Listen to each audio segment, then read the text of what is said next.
শুধু দেশে নয়, দলের মধ্যেও গণতন্ত্রের চর্চা বাড়ানোর আহ্বান জানিয়েছেন বিএনপির ভারপ্রাপ্ত চেয়ারম্যান তারেক রহমান। তিনি বলেন, স্বাধীনতার ৫৪ বছরে গণতন্ত্র পদে পদে বাধাগ্রস্ত হয়েছে। গণতন্ত্রের ভিতকে মজবুত করতে দলের মধ্যেও গণতান্ত্রিক চর্চা বাড়ানোর আহ্বান জানান তারেক রহমান। আর দলের মহাসচিব মির্জা ফখরুল ইসলাম আলমগীর বলেন, শুধু ভোটের অধিকার নয়, দেশের মানুষের খাদ্য ও স্বাস্থ্যসহ সব মৌলিক অধিকার নিশ্চিত করতে হবে। রুদ্র রফিককে সাথে নিয়ে মাইদুর রহমান রুবেলের report. Doctor association of Bangladesh ড্যাবের কাউন্সিল ও নির্বাচন উপলক্ষে রাজধানীর Kakrail Willes little flower school অডিটোরিয়ামে এই আলোচনা সভা অনুষ্ঠানে চিকিৎসকদের সঙ্গে যোগ দেন বিএনপি নেতারা। এতে অন্তর্বর্তী সরকারের স্বাস্থ্য ও ঔষধ নীতির সমালোচনা করেন বিএনপি মহাসচিব।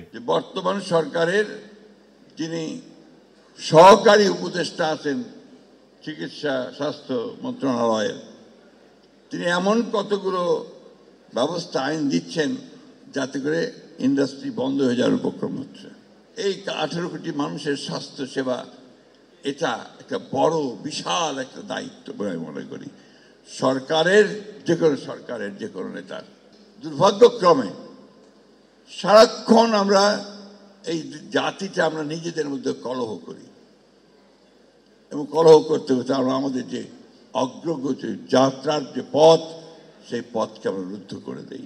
আলোচনায় ভার্চুয়ালি যুক্ত হয়ে বিএনপির ভারপ্রাপ্ত চেয়ারম্যান বলেন, বিএনপির প্রতি দেশের মানুষের অনেক প্রত্যাশা, তারা একটি ভালো পরিবর্তন দেখতে চায়। গণতন্ত্রের ভিতকে ধীরে ধীরে আমাদেরকে মজবুত করে গড়ে তুলতে হবে। সেটি বাংলাদেশের সকল পর্যায়, স্থানীয় সরকার পর্যায় থেকে শুরু করে জাতীয় পর্যায় পর্যন্ত, এবং অবশ্যই দলের ভেতরে সকল পর্যায়ে, সকল ইউনিট পর্যায়ে পর্যায়ক্রমিকভাবে আমাদেরকে চেষ্টা করে গড়ে তুলতে হবে। দেশের সব খাতে জবাবদিহিতা নিশ্চিতে গুণগত পরিবর্তনের গুরুত্ব তুলে ধরেন তিনি। বিএনপি এবং বিএনপির সাথে যেই সমমনা রাজনৈতিক দলগুলো ছিল, যাদেরকে নিয়ে বিএনপি রাজপথে আন্দোলনে ছিল, যাদেরকে নিয়ে বিএনপি চেষ্টা করেছে স্বৈরাচারকে হটাতে, জনগণের বুক ভরে শ্বাস নেওয়ার একটি পরিবেশ তৈরি করতে, সেই রাজনৈতিক দলগুলোকে সাথে নিয়ে বিএনপি 31 দফা বা রিফর্ম দিয়েছিল।